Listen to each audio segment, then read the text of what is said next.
Bonjour, ce moment salut s'intitule « Une seule fois ».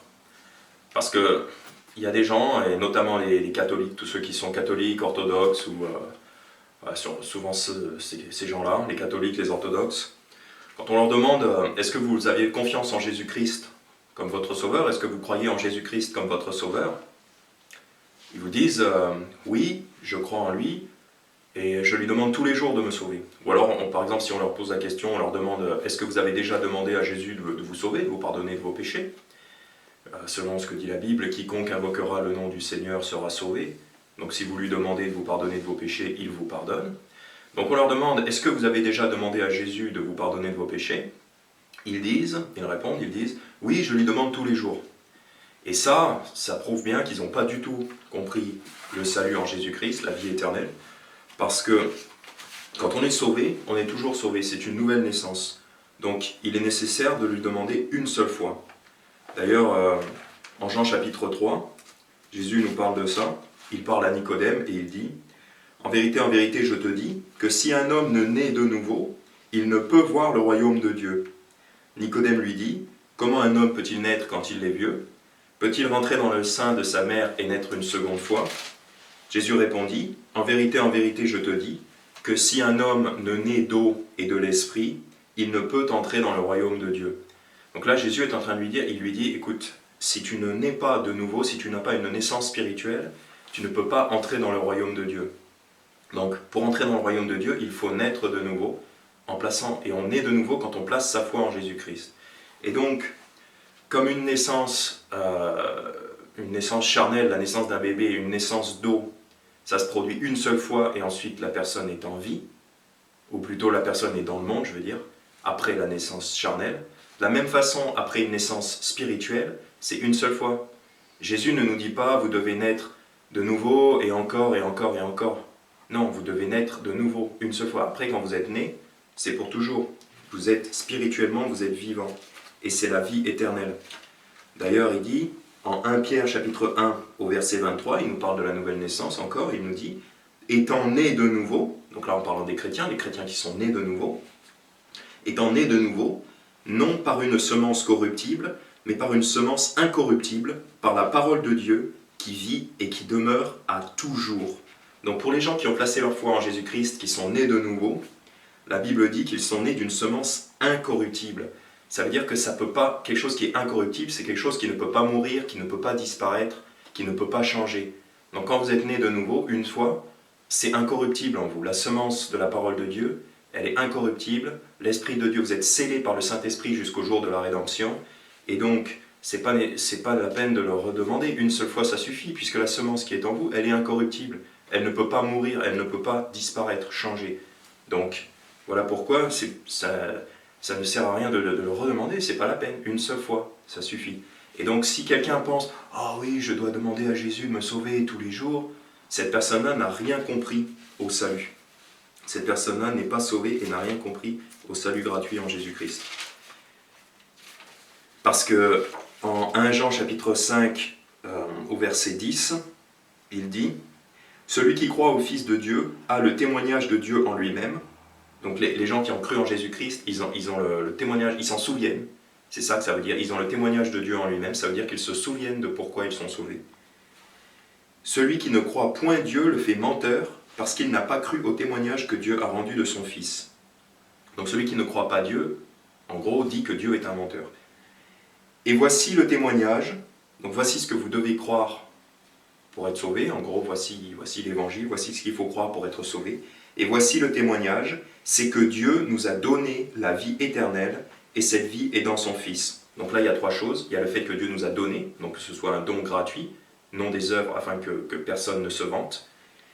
Dieu nous a donné la vie éternelle, et cette vie est dans son Fils, donc que cette vie soit dans Jésus-Christ. Mais surtout, ce sur quoi je veux insister, c'est que Dieu nous a donné la vie éternelle. Donc puisque c'est éternel, ça ne peut pas se finir. Éternel, quelque chose qui est éternel, c'est quelque chose qui est pour toujours. Donc si on croit qu'il faut le redemander tous les jours, en fait on ne croit pas que c'est éternel, on ne croit pas que ça dure toujours. Mais éternel, ça veut dire que ça ne se finit jamais, quoi qu'il arrive. Éternel, ça veut dire pour toujours. Donc si on ne croit pas que la vie, que le don de Dieu, c'est la vie éternel pour toujours, si on ne croit pas ça, on n'a pas cru au témoignage de Dieu. Et donc ces personnes-là ne sont pas sauvées. Donc malheureusement, ces catholiques, je dis catholiques parce que c'est souvent les catholiques qui croient que pour être sauvés, il faut demander pardon tous les jours à Jésus-Christ. En fait, ils tentent de se justifier par leurs œuvres. Hébreux 13, verset 15 dit « Offrons donc sans cesse à Dieu, par Jésus, le sacrifice de louange, c'est-à-dire le fruit de nos lèvres rendant grâce à son nom. » Donc quand on rend grâce à Dieu, quand on remercie Dieu pour les choses qu'il nous donne, il nous dit c'est un sacrifice de louange. Donc en fait c'est un sacrifice spirituel. Donc si on croit qu'il faut toujours rendre gloire à Jésus tous les jours, qu'il faut le remercier tous les jours, lui demander tous les jours de nous sauver, c'est comme si on faisait des sacrifices tous les jours. C'est comme si on faisait un sacrifice spirituel tous les jours. Donc là, c'est plus un sacrifice animal par lequel ces gens-là essayent de se justifier, mais ces gens-là essayent de se justifier par un sacrifice spirituel continuel tous les jours. Et ça, la Bible est très claire, c'est les œuvres, les sacrifices, c'est les œuvres. C'est comme la loi, et ça n'a jamais sauvé personne, ça ne peut pas sauver qui que ce soit. Et d'ailleurs, en Hébreux chapitre 10, donc voilà pourquoi les sacrifices ne peuvent pas sauver qui que ce soit. En Hébreux chapitre 10, commençant au verset 1, la Bible dit « Or la loi, ayant l'ombre des biens à venir, non l'image même des choses, ne peut jamais, par les mêmes sacrifices qu'on offre continuellement chaque année, rendre parfait ceux qui s'y approchent. » Donc la loi ne peut jamais rendre parfait les gens. Verset 2, « Autrement n'aurait-il pas cessé d'être offert ? Parce que les adorateurs, une fois purifiés, n'auraient plus eu conscience des péchés. » Donc si on était vraiment sauvé efficacement par un sacrifice, ou même donc par une prière à Jésus, si on était sauvé efficacement, on cesserait d'offrir ces sacrifices-là. Autrement, n'aurait-il pas cessé d'être offert ? Parce que les adorateurs, une fois purifiés, n'auraient plus eu conscience des péchés. Donc nous, quand on a demandé à Jésus-Christ de nous sauver, on sait que ça suffisait. Une seule fois, une fois pour toutes.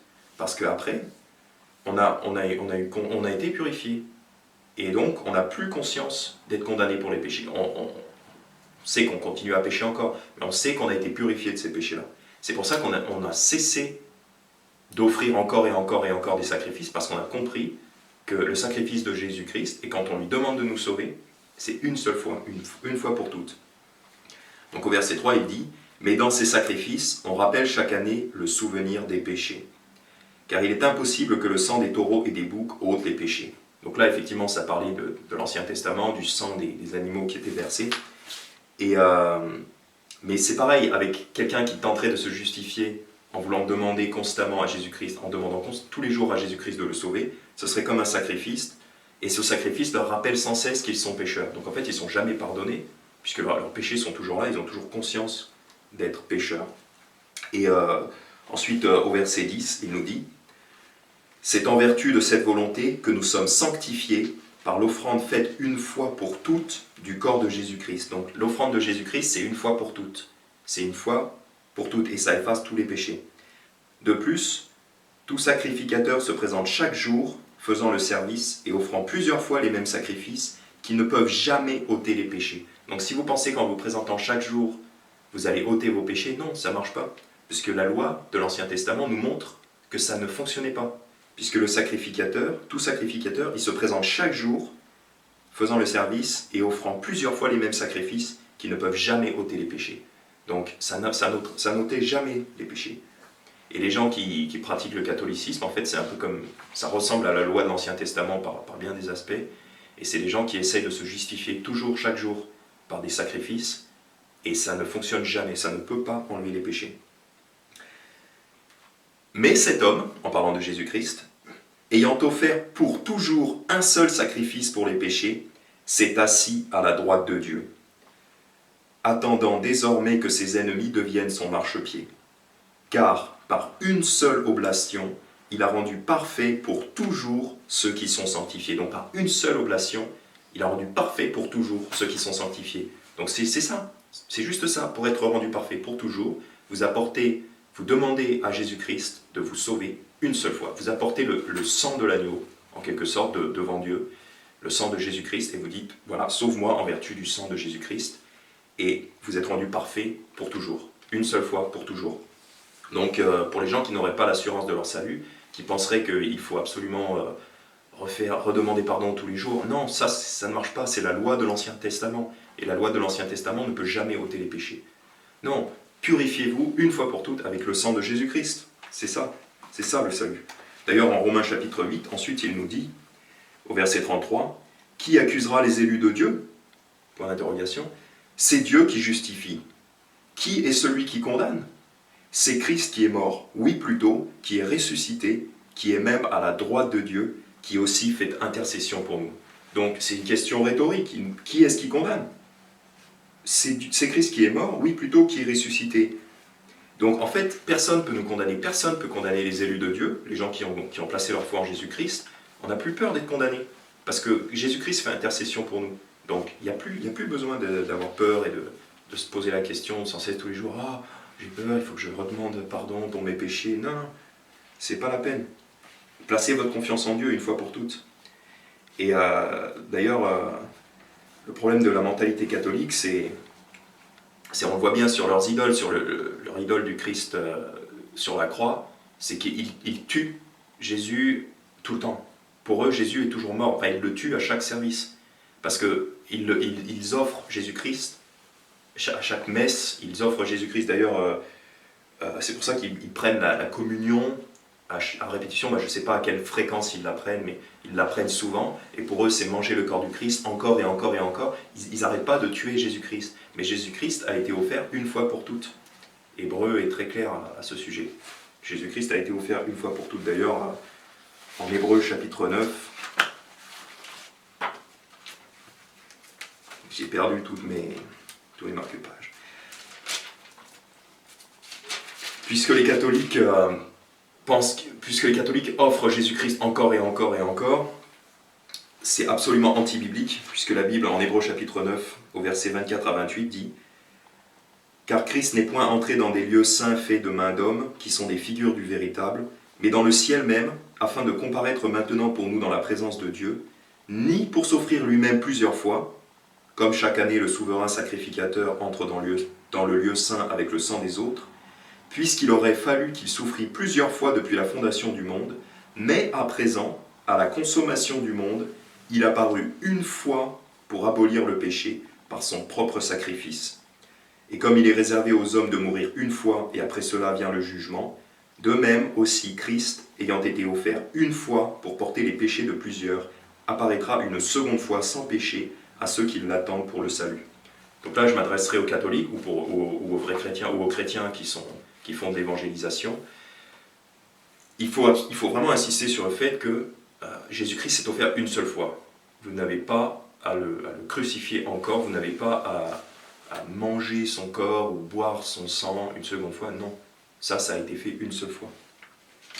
Et ensuite, donc quand on est sanctifié une fois pour toutes. Et c'est pour ça que, par contre, du coup, quand on commet des fautes ici-bas, quand on commet des péchés après avoir été sauvé, on est châtié par le Seigneur, parce qu'on n'a plus le châtiment dans l'éternité, mais on récolte les conséquences de nos actes ici-bas. Ce qui n'est pas vrai pour les non-sauvés. Les non-sauvés peuvent très bien passer outre le châtiment de Dieu, mais ils subiront en enfer. Tandis que les sauvés, ils ne subissent plus en enfer. Par contre, Dieu est leur Père, donc il va les châtier pour les aider à grandir et à devenir de meilleures personnes, plus conformes à l'image de Christ. Et c'est pour ça qu'en 1 Corinthiens 11, verset 32, il nous dit « Mais quand nous sommes ainsi jugés, je croyais que les chrétiens n'étaient pas jugés. » Non, si, les chrétiens ne sont pas condamnés, voilà. Par contre, les chrétiens sont jugés dans le sens où ils sont châtiés par le Seigneur. Mais quand nous sommes ainsi jugés, nous sommes châtiés par le Seigneur, afin que nous ne soyons point condamnés avec le monde. Parce que le monde, les non-croyants, eux, ils sont condamnés. S'ils ne mettent pas leur foi en Jésus-Christ, ils sont condamnés. Celui qui ne croit point est déjà condamné, parce qu'il n'a pas cru au nom du seul Fils engendré de Dieu. Mais par contre, nous, quand nous commettons des péchés, nous sommes châtiés directement ici-bas, parce que nous devons subir les conséquences de nos actes. Mais nous ne les subirons pas en enfer, nous les subirons ici-bas. Et voilà, donc c'était vraiment pour montrer que cette mentalité-là de demander chaque jour à Jésus-Christ de nous sauver, de nous pardonner de nos péchés, c'est vraiment une preuve que cette personne-là n'a pas compris le sacrifice de Christ qui a été fait une fois pour toutes, et qu'une fois qu'on est sanctifié, on est sanctifié pour toujours. Et cette personne-là qui croit qu'il faut demander pardon à Jésus tous les jours, en fait est encore sous la loi, est encore sous l'Ancien Testament, dans lequel il fallait offrir tous les jours des sacrifices pour le péché, tous les jours. Et ces sacrifices-là ne peuvent jamais ôter le péché. Et d'ailleurs, c'est pour ça que ces gens-là ont encore peur, ils ont encore conscience du péché et ils ont encore peur. Donc il faut absolument montrer à ces gens qu'ils doivent mettre leur foi en Jésus-Christ, une fois pour toutes. Voilà. Au nom de Jésus-Christ, Amen.